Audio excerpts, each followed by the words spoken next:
What's up guys, if you're looking for the ultimate beginner build, then look no further. This dual flame totem build will carry you all the way into late game.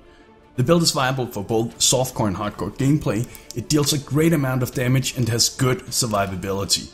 The build is very budget friendly and it is Atziri viable. For defenses, this build makes use of a high amount of life, tons of armor, together with 3 different cast when damage taking setups, each providing their own defensive utility. To be able to cast 2 totems, the build utilizes the Ancestral Bond keystone, and since the totems are the ones dealing the damage for you, Reflect is not an issue either. Your main damage setup consists of Flame Totem linked with faster casting, fire penetration, controlled destruction, elemental focus, and Iron Will. To bolster your defenses and protect you against heavy physical damage, I recommend Cast when damage taken, Immortal Call, and Increased Duration. To generate endurance charges, you will also need Enduring Cry. This skill does not work with the cast when damage taken setup though, so you will need to cast this manually. That said, you should still link it as it benefits from the increased duration gem.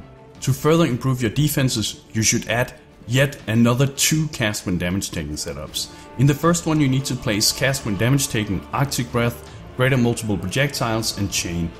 In the second one I recommend cast when damage taken, Temporal Chains, Summon Skeletons, and Summon Flame Golem. With these 2 setups, you will first of all not have to worry about constantly resummoning your golem for the damage buff, but you will also, whenever you take a big hit of damage, cast Arctic Breath, Temporal Chains, and Summon Skeletons to act as decoys for the monsters to attack instead of you. The combination of the chilled ground from Arctic Breath and slow effect from Temporal Chains make the enemies move and attack significantly slower, thus making you much safer.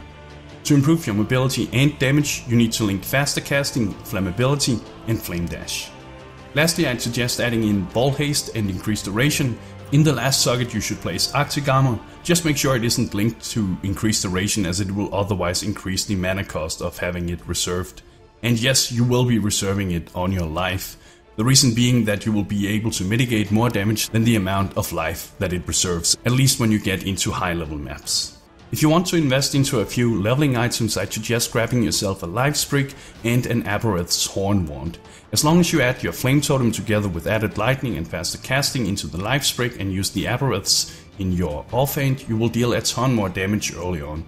Just keep in mind that none of these wands are required or anything like that, they are merely suggestions if you want to level a bit faster. Then around level 40 to 50 buy yourself a cheap 5 link or a tabula rasa and start using Flame Totem with the other support gems.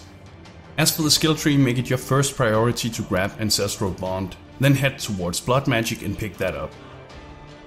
From here you need to pick up the remaining totem nodes and as much life you feel is needed to progress safely. After that it is a simple matter of picking up the remaining various life, armor, jewel and damage notables throughout the skill tree. And please note, if you're in doubt on how to spend your skill points, then make sure to check the leveling skill tree templates listed in the forum build guide for a more detailed step-for-step approach. The link is in the description of the video.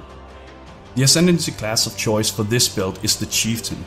Here you'll need to pick up Tao Hoa Forest Strength for a significant boost to your strength, armor and elemental resistances. Keep in mind that strength boosts your damage through Iron Will.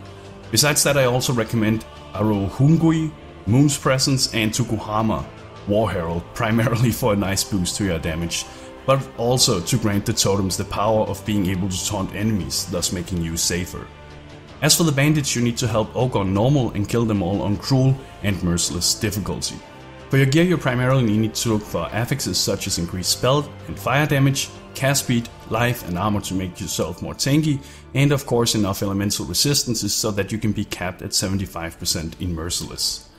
The type of weapon you're looking for is a wand with flat added elemental damage to spells, increased cast speed and spell damage, such as the one being displayed right now. To cover your intelligence and dexterity requirements of your skill gems and gear, try to get a bit of those attributes on the gear you craft or buy as well. When it comes to unique items, there are no mandatory or required unique ones for this build. There is, however, 3 optional but very powerful ones I will recommend.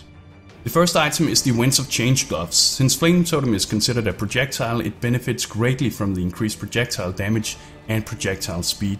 Furthermore, it adds a bit of armor and life. The second item is the Infernal Mantle.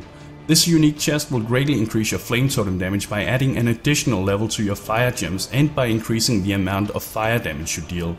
Since you're using blood magic, your mana pool counts as always being full, and you will thus not have to worry about the 100% increased spell damage taken when on low mana. It simply won't affect your character when using blood magic. The third unique I'm going to recommend is the Clear Mind Jewel. Again, since you're using blood magic, it counts as you having no mana reserved and will thus grant a significant boost to your spell damage. When it comes to jewels, I recommend looking for a mix of the following affixes: increased spell damage, maximum life, cast speed, fire damage, totem damage, elemental damage, and dexterity and intelligence if you need that. The flask setup I recommend is 2 Divine Life Flasks of Staunching, 1 Ample Granite Flask of Iron Skin, a Basalt Flask, and an Ample Quicksilver Flask of Warding to help protect you against curses. And that's it, guys. Make sure to check the forum guide for more details and for future updates to the build. If you have any questions, feel free to ask them down in the comment section or in the forum post. If you liked the video and want to see more, subscribe to the channel. Thank you for watching, and bros, do you even nerd?